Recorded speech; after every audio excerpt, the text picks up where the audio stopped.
नमस्ते दोस्तों। मेरा नाम राहुल रावत है। यदि आप मेरे चैनल पर पहली बार आए हैं तो प्लीज़ आपसे रिक्वेस्ट है, मेरे चैनल को ज़रूर सब्सक्राइब कीजिए, लाइक कीजिए, सपोर्ट कीजिए।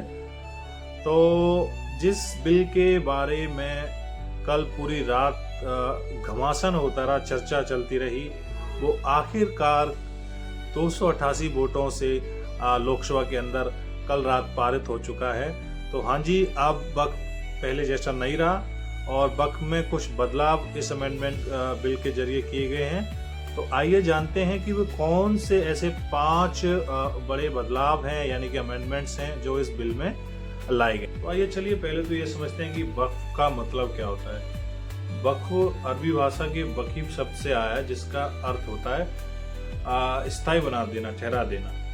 तो वक्फ के अंदर ये होता है कि कोई व्यक्ति अपनी निजी प्रॉपर्टी को, ध्यान दीजिए निजी, किसी दूसरे की नहीं, उसको दान के रूप में वक्फ को दे सकता है। और यदि इसने एक बार वो जमीन दे दी या प्रॉपर्टी दे दी तो उसको वो दोबारा वापस नहीं लेता है। और उस दी गई प्रॉपर्टी का यूज़ गरीब लोगों के इस्तेमाल के लिए होना चाहिए, गरीब मुसलमानों के लिए होना चाहिए, उनके लिए स्कूल, हॉस्पिटल, रोजगार के लिए होना चाहिए, ना कि वहाँ कोई निजी कंपनी आ जाए, होटल बन जाए, दारू का ठेका खुल जाए। पहला जो बदलाव इस बिल के जरिए किया जा रहा है वो ये है कि इसके पहले नियम के अनुसार, पहले अमेंडमेंट के अनुसार अब नॉन मुस्लिम मेंबर्स का भी इंक्लूजन होना अनिवार्य है। यानी कि वक्फ बोर्ड में अब ना केवल मुस्लिम रहेंगे बल्कि अन्य समुदायों के और धर्म के लोग भी इसके चीफ एग्जीक्यूटिव ऑफिसर बन सकते हैं, और एटलीस्ट 2 नॉन मुस्लिम मेंबर्स का होना जरूरी है। तो इससे मेरे ख्याल से इस पूरी बॉडी को, पूरे बोर्ड को एक सेकुलर स्ट्रक्चर दिया जा रहा है, जो कि काफी सराहनीय है। दूसरा जो बदलाव है उसको हम कह सकते हैं मोर पावर टू गवर्नमेंट। यानी कि अब गवर्नमेंट के पास पावर रहेगी। यदि कोई डिस्प्यूटेड प्रॉपर्टी है जिस पर वक्फ अपना दावा कर रहा है, तो उसको डिस्ट्रिक्ट कलेक्टर को, यानी कि डीएम को अवगत कराना बहुत ज़रूरी है। अब वक्फ बोर्ड अपनी मनमर्जी से किसी भी प्रॉपर्टी को अपनी वक्फ प्रॉपर्टी घोषित नहीं कर सकता। उसके लिए उसको वेरीफाई कराना होगा डिस्ट्रिक्ट कलेक्टर। तीसरा जो कि बहुत महत्वपूर्ण है, और इस बिल की लाने की मुख्य वजह भी मैं तो कहूँगा, अमित शाह ने कल ये अपने भाषण में पॉइंटेड आउट भी किया।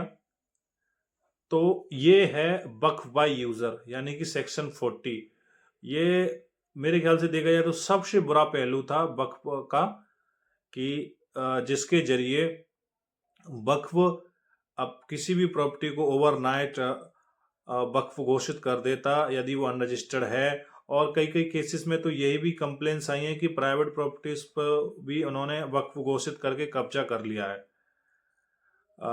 जैसा कि अमित शाह जी ने अपने कल बयान में कहा कि 2013 में कांग्रेस ने, क्योंकि 2014 में चुनाव मुहाने पे थे, इस बिल में के अंदर एक्सट्रीम अमेंडमेंट लाए और 123 प्रॉपर्टीज लुटियन जोन की, जो कि अरबों खरबों की प्रॉपर्टी हैं, उनको वक्फ को दान दे दिया।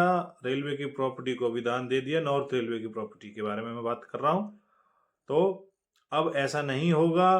पहले वक्फ को, जैसे कि मैंने अपने दूसरे पॉइंट में कहा, वक्फ को ये वेरीफाई करना होगा कि प्रॉपर्टी वाकई में उसकी है या नहीं है, उसको डॉक्यूमेंटेशन देना होगा, ये वाली बात है।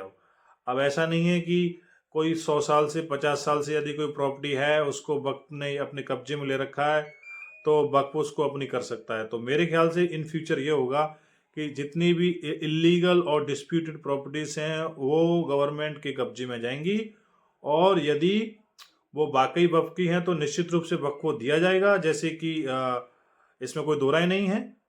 और मेरे ख्याल से इसमें ना तो किसी मस्जिद को छेड़ा जाएगा, ना ही किसी अच्छे संस्थान को जो कि पब्लिक वेलफेयर के लिए यूज़ हो रहा है। पर वो नहीं रहेगा कि वक्फ के नाम से प्रॉपर्टी ले ली और होटलों मालिकों को और किसी निजी कंपनियों को 100 साल के पट्टे पे लीज पर दे दी। तो ये इससे ख़त्म होने जा रहा है, और यही सबसे ज़रूरी था। चौथा जो पॉइंट है इस अमेंडमेंट बिल का वो है डेटाबेस ऑफ वक्फ प्रॉपर्टीज। तो ऐसा अनुमान है कि वैसे तो हर साल, हर महीने, हर दिन घटती बढ़ती रहती हैं, पर ऐसा अनुमान है कि वक्फ के पास लगभग 8,70,000 प्रॉपर्टीज हैं इंडिया के अंदर। यानी कि इंडियन रेलवे और इंडियन आर्मी के बाद तीसरे नंबर पर वक्फ की प्रॉपर्टी आती हैं।